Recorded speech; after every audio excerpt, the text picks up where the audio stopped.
Hello everyone, आप लोगों का स्वागत है हमारे चैनल पे। आज के क्लास में हम लोग पोएट्री सेक्शन का फायर हेम चैप्टर पढ़ने वाले हैं। ये चैप्टर बहुत ही इम्पोर्टेंट है और मैं आपको इस चैप्टर को इस तरीके से समझाऊंगा कि एक एक ऑब्जेक्टिव को मैं जो हार्ड वर्ड होगा उसका हिंदी मीनिंग बताऊंगा और साथ ही साथ मैं ऑब्जेक्टिव के साथ डील करता जाऊंगा, सही से समझाऊंगा।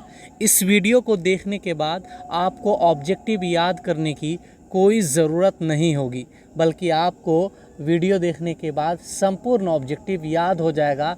सिर्फ एक बार आप जो है इस पीडीएफ के द्वारा रिवाइज कर लीजिएगा।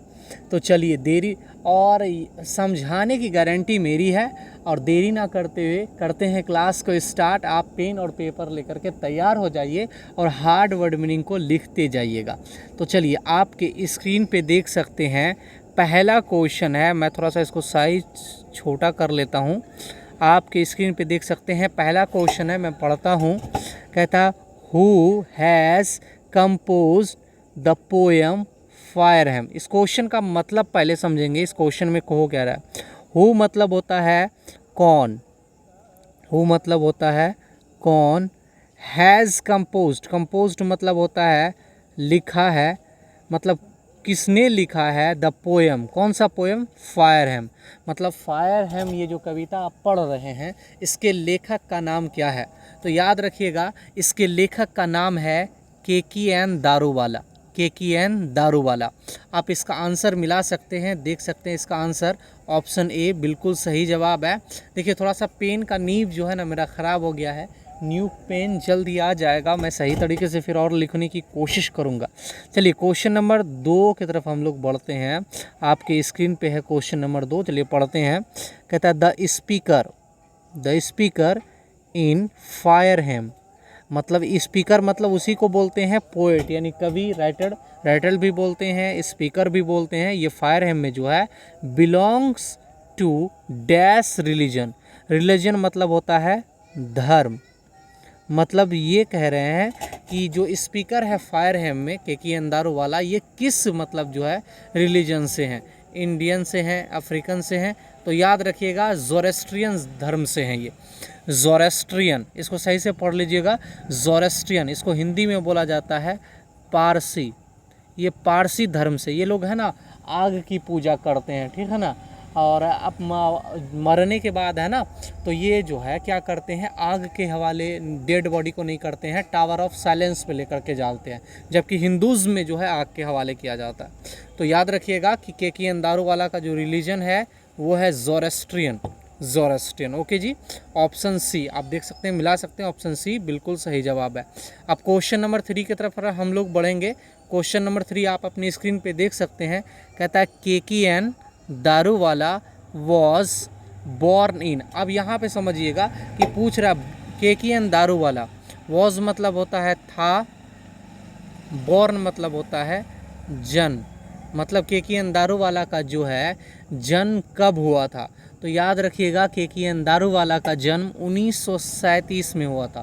के.की.एन. दारूवाला का जन्म जो है 1937 में हुआ था। आप मिला सकते हैं, आंसर ऑप्शन सी बिल्कुल सही है। चलिए, क्वेश्चन नंबर 4 आपके स्क्रीन पे है, आप देख सकते हैं। चलिए पढ़ते हैं क्वेश्चन को पहले। कहता है, फायर हेम, सही से पढ़िएगा। फायर हेम डील्स मतलब होता है विस्तार किया गया है विद डैश घाट। मतलब ये जो है घाट, मतलब इसमें जो किस घाट की चर्चा किया गया है, फायर हेम में किस घाट की चर्चा की गई है, डील किया गया। डील मतलब चर्चा, विचार, वर्णन, ठीक है ना। तो भाई बर्निंग घाट की चर्चा की गई है फायर हेम में। तो आंसर याद रखिएगा, थोड़ा सा पेन में मैं पहले बोला हूँ, प्रॉब्लम है। बर्निंग घाट की चर्चा की गई है, तो इसका ऑप्शन हो जाएगा ऑप्शन बी। आप आंसर मिला सकते हैं, यहाँ देख सकते हैं, ऑप्शन बी बिल्कुल सही जवाब है। तो याद रखिएगा आंसर को। चलिए, आप लोग यदि समझ रहे हैं तो हमें कमेंट करके ज़रूर बताइएगा कि आपको वीडियो मेरी कैसी लगती है, और यदि कुछ इम्प्रूव करना हो तो वो भी बताइएगा। ओके जी, मुझे जहाँ तक लगता है बहुत अच्छे से मैं डील कर देता हूँ। के.की.एन. दारूवाला, इस क्वेश्चन को पढ़ते हैं। Question number 5, Keki N. Daruwalla is an dash poet. Keki N. Daruwalla जो है का मतलब कहाँ के पोएट हैं, अमेरिका के हैं, इंडो एंग्लिकन हैं, अफ्रीकन हैं, ब्रिटिश हैं, बताइए ये कहाँ के पोएट हैं। तो इसका आंसर जो हो जाएगा ना, ये 5 का हो जाएगा इंडो एंग्लिकन। इंडो एंग्लिकन मतलब होता है कि जो भारत में जन्म लिए लेकिन ये क्या हो जा गए हैं, शिफ्ट हो गए बाहर में, लेकिन वो जो है इंग्लिश ही बोलते हैं, उसी को इंडो एंग्लिकन बोलते हैं। इसका आंसर हो जाएगा ऑप्शन बी। जी बिल्कुल सही जवाब है, K N. Daruwalla and Indo Anglican poet. Okay जी, आप चलेंगे क्वेश्चन नंबर 6 की तरफ। अब क्वेश्चन नंबर 6 को हम लोग पढ़ेंगे। कहता है who has violated the tradition of religion by cremation. तो ये मतलब जो है ट्रेडिशन रिलीजन को लेकर के कौन बात करता है, तो के.एन. दारूवाला। इसको लेकर के कौन बात करता है, के.एन. दारूवाला। इसका आंसर याद रखिएगा, रिवाइज कर लीजिएगा। इसका आंसर हो जाएगा ऑप्शन ए। चलिए क्वेश्चन नंबर 7 की तरफ हम लोग बढ़ते हैं। क्वेश्चन नंबर 7 आपके स्क्रीन पे है, आप देख सकते हैं। कहता है यहाँ पे पढ़ते हैं क्वेश्चन को। कहता है द स्पीकर इन फायरहैम। जो स्पीकर यानी लेखक जो है, स्पीकर मतलब होता है लेखक, ठीक है, जो फायरहैम में है, बिलोंग्स टू डैश रिलीजन। देखिए ये क्वेश्चन ऊपर भी आया हुआ था, किस रिलीजन से ये बिलोंग करते हैं, तो मैंने आपको बताया था ज़ोरास्ट्रियन। रिपीटेड क्वेश्चन है, क्वेश्चन ऑप्शन हो जाएगा सी। चलिए क्वेश्चन नंबर 8 की तरफ हम लोग बढ़ते हैं, मतलब क्वेश्चन नंबर 8 आपके स्क्रीन पे है, देख सकते हैं। पढ़ता हूँ मैं क्वेश्चन। कहता है tower of silence is related to, मतलब रिलेटेड मतलब होता है संबंध। टावर ऑफ साइलेंस का किस मतलब धर्म से संबंध है, हिंदुज़्म से? नहीं जी। पारसी से? यस, मैंने आपको पारसी के बारे में बताया, इसी को ज़ोरास्ट्रियन बोलते हैं। तो टावर ऑफ साइलेंस का संबंध जो है ये पारसी धर्म से। होता क्या है कि पारसी धर्म जो आग की पूजा करते हैं, उसके यहाँ मरने के बाद क्या कोई व्यक्ति यदि मर जाता है, डेड हो जाता है, उसको जो है ना टावर ऑफ साइलेंस, ये बहुत ऊंचा होता है और उसके सब को फ्रेश करके और इसके ऊपर चढ़ा करके रख दिया जाता है। और वो लोग चाहते हैं कि अब ये सब का कुछ नहीं होगा, बल्कि पशु पक्षी उसको खा लेंगे जी, ठीक है। उसका मानना है, सभी धर्म का अपना अपना मानना है, सभी धर्म की आस्थाएं अलग अलग होती हैं, ठीक है, और सभी धर्म अपने आप में बेहतर हैं जी, ठीक है। आप जिस भी धर्म को मानते हैं उसको बढ़िया से फॉलो कीजिए, ये सबसे बेहतर है। तो इसका टावर ऑफ साइलेंस का मतलब संबंध है पारसी से। इसका ऑप्शन हो जाएगा ऑप्शन बी। चलिए क्वेश्चन नंबर 9 की तरफ हम लोग, मतलब 9 की तरफ हम लोग बढ़ते हैं। चलिए पढ़ते हैं क्वेश्चन क्या है।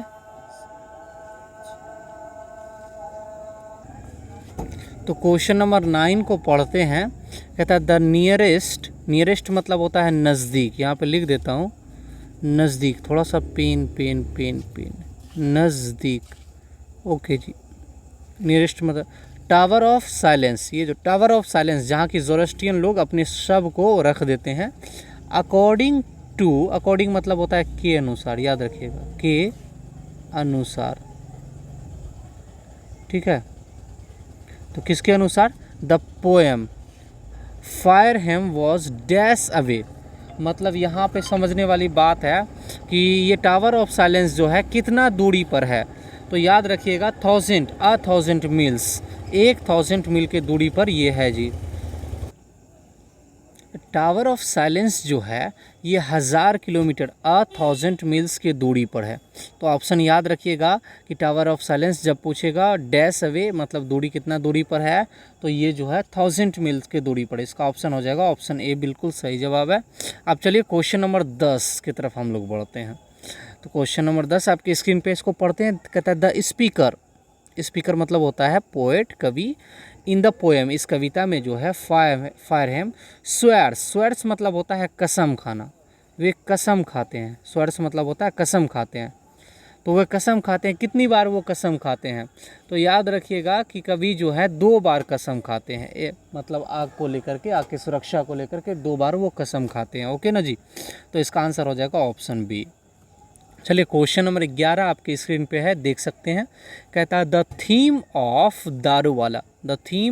दारूवालास पोएट्री कॉन्सिस्ट्स। मतलब ये जो थीम है, इसका विषय वस्तु फायरहैम का, ये क्या है जी? तो इसका है, इसमें प्यार वाली बात होती है, मृत्यु की बात होती है, डोमिनेशन मतलब होता है प्रभुत्व की बात होती है, सानिज्म की बात होती है, सानिज्म की बात होती है। सानिज्म मतलब होता है कुटिलता, कुटिलता, कुटिलता की बात होती है।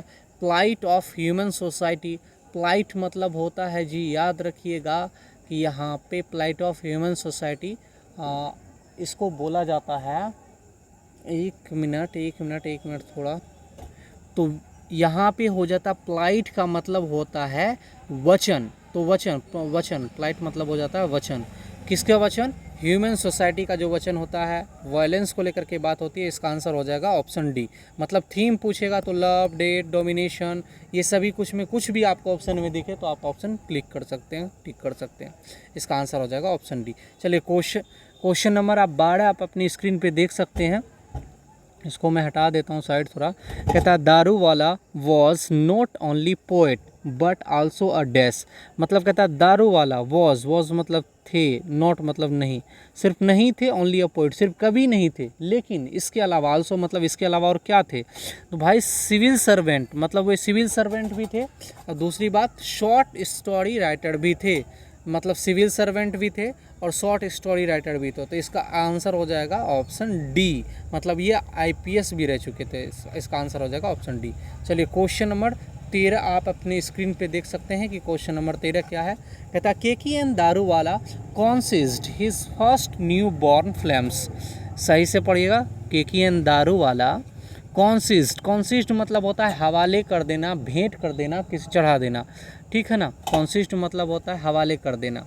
मैं लिखता हूँ किसी चीज़ के हवाले कर देना, हवाले कर देना। हिज फर्स्ट न्यू बॉर्न, अपने नए बॉर्न को डैश फ्लेम्स मतलब होता है ज्वाला के, किसको कर देता है? अपने सन, पुत्र को, अपने जो है पुत्र को जो है वो पहले औलाद को ही जब वो 6 मंथ का था ना तो उसको आग के हवाले कर दिया था, तभी वो कसम खाए थे। तो याद रखिएगा फर्स्ट बॉर्न को उन्होंने आग के हवाले कर दिया था। इसका आंसर हो जाएगा ऑप्शन ए। क्वेश्चन नंबर 14 आप अपनी स्क्रीन पे देख सकते हैं। कहता है the dash forgets it's dad. इस क्वेश्चन का मतलब समझिएगा। कहता है डैश अपने, डैश जो है फॉरगेट्स का मतलब यहाँ पे हो जाएगा भाई कि मतलब भूलना, ठीक है ना। अपने मृतकों को भूल जाते हैं, डेड मतलब मृतक, फॉरगेट्स कौन भूल जाते हैं अपने मृतकों को? तो फायर जो है यानी आग, अपने मृतकों को भूल जाते हैं, आग अपनी मृतकों को भूल जाते हैं। The dash forgets it's dad, आग अपनी मृतकों को भूल जाते हैं। इसका आंसर हो जाएगा ऑप्शन सी। चलिए क्वेश्चन नंबर 14 आप अपनी स्क्रीन पे देख सकते हैं। कहता है केकेएन दारूवाला रिसीव्ड मतलब होता है प्राप्त करना, मतलब प्राप्त किए थे, रिसीव्ड मतलब प्राप्त करना, साहित्य अकादमी अवार्ड, उन्होंने साहित्य अकादमी अवार्ड उनको मिला था। तो ये कब मिला था? 1984 में मिला था। याद रखिएगा ऑप्शन बी, 1984 में केकेएन दारूवाला को साहित्य अकादमी अवार्ड मिला था। इसका ऑप्शन हो जाएगा ऑप्शन बी। चलिए अब क्वेश्चन नंबर 16 आपके स्क्रीन पे है, इसको मैं पढ़ता हूँ। कहता है द डैश चाइल्ड वॉज कंसाइंड होगा, कंसाइंड। फिर से पढ़ता हूँ इस क्वेश्चन को। कहता है the dash child was consigned to the fire under compulsion. Consigned मतलब मैंने अभी अब बताया था आपको, हवाले कर देना। टू द फायर मतलब होता है आग। अंडर कंप्लीजन का मतलब यहाँ पे होता है मजबूरी में, मतलब आग के हवाले कर देना। अंडर कंप्लीजन मतलब मजबूरी में आग के हवाले कर देना। उन्होंने फर्स्ट बॉर्न को आग के हवाले कर दिया था मजबूरी में, फर्स्ट बॉर्न को आग के हवाले कर दिया था मजबूरी में। कॉन्सिग्ड मतलब हवाले कर देना, फायर अंडर कंप्लीजन मतलब मजबूरी में आग के हवाले करना। ओके जी, तो इसका आंसर हो जाएगा ऑप्शन ए, बिल्कुल सही जवाब है जी। अब चलिए क्वेश्चन नंबर 17 आप अपने स्क्रीन पे देख सकते हैं। कहता है क्रॉसिंग द रिवर, मतलब जब नदी पास कर रहे थे, मतलब साइड से, is an important volume of verse मतलब होता है कविता, रिटेन बाय। ये कविता जो है किसने लिखा है? क्रॉसिंग रिवर, ये डायरेक्टली पूछ रहा है क्रॉसिंग रिवर ये कविता किसने लिखा है? तो यहाँ पे याद रखिएगा केकेएन दारूवाला ने लिखा है। इसका आंसर हो जाएगा ऑप्शन सी जी। ठीक है। Option C. अब चलिए क्वेश्चन नंबर 18 की तरफ हम लोग बढ़ते हैं। क्वेश्चन नंबर 18 आपकी स्क्रीन पे है। कहता है what did the poet see at ghat. कहता है व्हाट डिड मतलब क्या देखते हैं पोएट सी देखते हैं एट द घाट। घाट पे वो क्या देखते हैं, वो घाट पे देखते हैं हाफ कुक्ड लेम्स। इसका आंसर हो जाएगा हाफ कुक्ड लेम्स मतलब अर्ध जला शरीर। अर्ध जला वो शरीर देखते हैं, अर्ध जला शरीर देखते हैं। याद रखिएगा व्हाट डिड द पोएट मतलब व्हाट मतलब होता है क्या, पोएट मतलब होता है कवि, ठीक है। सी मतलब देखते हैं, एट द घाट घाट पे मतलब वो क्या देखते हैं, तो हाफ कुक्ड लिम्स मतलब अर्ध पका शरीर देखते हैं जी। तो इसका ऑप्शन हो जाएगा ऑप्शन बी। चलिए क्वेश्चन नंबर 19 की तरफ हम लोग बढ़ते हैं। क्वेश्चन नंबर 19 आप अपनी स्क्रीन पे देख सकते हैं, इसको पढ़ते हैं। कहता है the speaker is strolling. Strolling मतलब होता है घूमना, यहाँ पे घूमना। स्ट्रॉलिंग कवि जो है घूम रहे थे नियर बाय मतलब आसपास, कहाँ, घाट के आसपास। ही इज डैश किसके साथ वे घूम रहे थे, फादर के साथ। कवि जो है अपने फादर के साथ घूम रहे थे, ठीक है जी। इसका आंसर हो जाएगा ऑप्शन बी। तो इसका 19 का हो जाएगा ऑप्शन बी। चलिए क्वेश्चन नंबर 20 की तरफ हम लोग बढ़ते हैं। अब बहुत ही कम क्वेश्चन बचा हुआ, लगभग 30 क्वेश्चन होंगे। कहता है व्हाट हैपेंड क्या हुआ। व्हाट हैपेंड मतलब होता है क्या हुआ, टू द स्पीकर कवि को, कवि को। दैट मतलब हो जाएगा जब। यहाँ पे मतलब समझिएगा व्हाट हैपेंड मतलब हो जाएगा क्या हुआ था, क्या हुआ था। द स्पीकर यानी कवि को, सीइंग मतलब जब देख रहा था। द हाफ कुक्ड लिम्स मतलब अर्ध पके शरीर को, अर्ध जले शरीर को वो जब देख रहा था तो कवि को क्या हुआ था। तो कहता है हीज फिंगर क्लिंज्ड। हीज फिंगर इसका आंसर हो जाएगा हीज फिंगर क्लिंज्ड। उसका फिंगर है ना क्लिंज्ड हो गया था, मतलब क्या हो गया था कि अंगूठा पूरा मुड़ गया था, ऐसे करके नहीं होता जब हम लोग डर जाते हैं तो पूरा मुट्ठी बांध लेते हैं, तो वही हो गया था, उसका फिंगर जो है क्लिंज्ड हो गया था। इसका आंसर हो जाएगा ऑप्शन सी। चलिए क्वेश्चन नंबर 21 की तरफ हम लोग बढ़ते हैं। क्वेश्चन नंबर 21 आप अपनी स्क्रीन पे देख सकते हैं, पढ़ते हैं इस क्वेश्चन को। कहता है वी सॉ हम लोग देखे हैं एम्बर्स मतलब यहाँ पे सही से समझिएगा, एम्बर्स मतलब होता है चिंगारी। हमने देखा है चिंगारी को। चिंगारी मतलब आग जब जलता है ना, जैसे कि आग जल रहा है तो ऊपर ऊपर जो उड़ता है ना, उसी को हम लोग चिंगारी बोलते हैं। लूजिंग देयर मतलब लूजिंग मतलब होता है खो रहा था। क्रूल रेडनेस, अब क्रूल रेडनेस मतलब होता है कि मतलब अपना निर्दयी लालिमा इसलिए बोला जाता है आपको कि मतलब वो जो लालिमा होता है वो किसी को भी जला देता है। तो ये खो रहा था, ये कहाँ से लिया गया है, तो फायर हैम। तो इसको कैसे पकड़िएगा जी, अगर पूरा लाइन याद नहीं होगा तो एम्बर्स याद रख लीजिएगा, चिंगारी की बात हो रही हो, क्रूल रेडनेस याद रख लीजिएगा, इससे याद रख लीजिएगा कि ये फायर हैम चैप्टर की बात हो रही है। तो इसका आंसर हो जाएगा ऑप्शन बी जी, ऑप्शन बी। अब क्वेश्चन नंबर 22 की तरफ हम लोग बढ़ते हैं। क्वेश्चन नंबर 22 आप अपनी स्क्रीन पे देख सकते हैं। कहता है the dash forgets it's dad.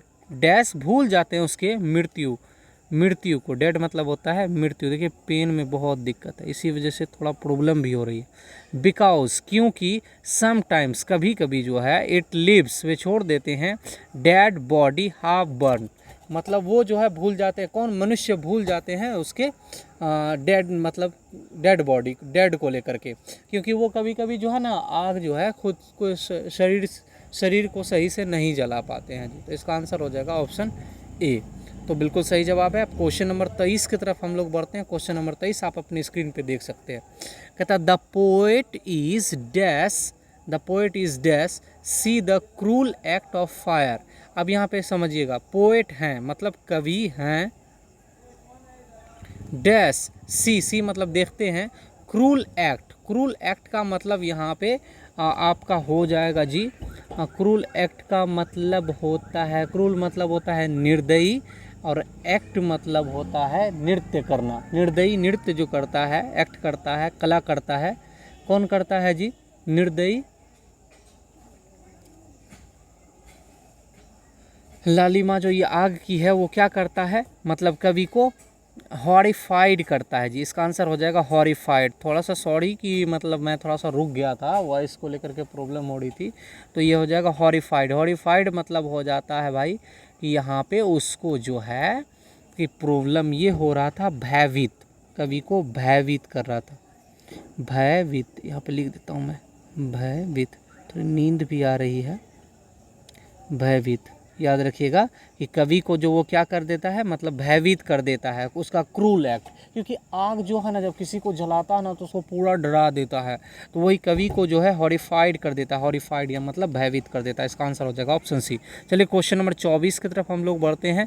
कहता है why is the poet regretting, regretting, कहता है why is the poet regretting. Regretting मतलब होता है पछताना, यहाँ पे पछताना।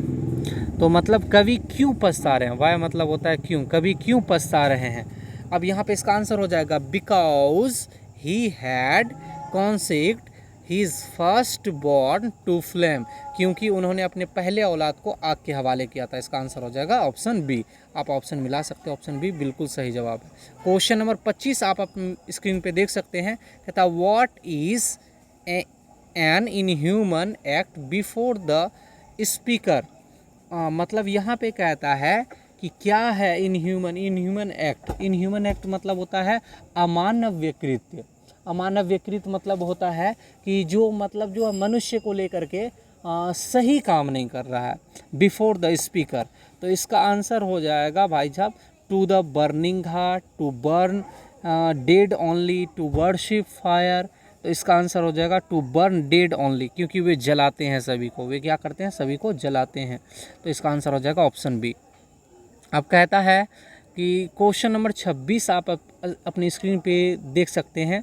कहता है द क्रिमेशन, क्रिमेशन मतलब होता है दाह संस्कार,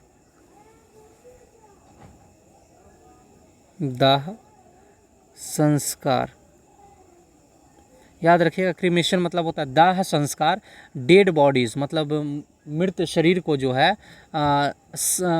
इन आर सम वाट डिफरेंट, मतलब डिफरेंट तरीके से दाह संस्कार किस में किया जाता है, तो पारसी में किया जाता है। याद रखिएगा पारसी में किया जाता है डिफरेंट तरीके से, क्योंकि ये लोग क्या करते हैं कि मरने के बाद डेड बॉडी को टावर ऑफ साइलेंस के ऊपर जा करके साफ़ सुथरा करके छोड़ देते हैं जी।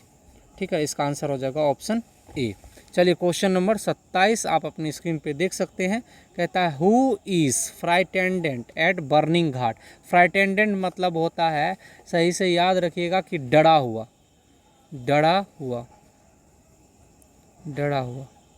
मतलब कौन डरा हुआ है बर्निंग घाट पे, तो यहाँ पे हो जाएगा पासर्स बाय। पासर्स बाय मतलब होता है राहगीर। इसका आंसर हो जाएगा राहगीर। तो याद रखिएगा पासर्स बाय जो है ये क्या है, सहमे हुए हैं यानी डरे हुए हैं बर्निंग घाट पे। ठीक है ना जी। कहता है आई स्वॉर इट सेफ फायर, मैं कसम लेता हूँ कि आग की सुरक्षा करूँगा। तो ये फायर हेम चैप्टर से, इसका आंसर हो जाएगा ऑप्शन सी। चलिए क्वेश्चन नंबर 29 की तरफ हम लोग बढ़ते हैं। कहता है where does a Zoroastrians dispose their body.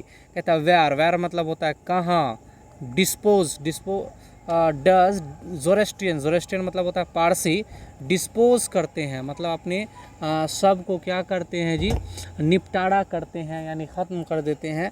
Dead body को कहाँ करते हैं, टावर ऑफ साइलेंस, मैंने बताया था टावर ऑफ साइलेंस पे जाकर के डेड बॉडी को रख देते हैं ज़ोरोस्ट्रियन। इसका आंसर हो जाएगा ऑप्शन डी।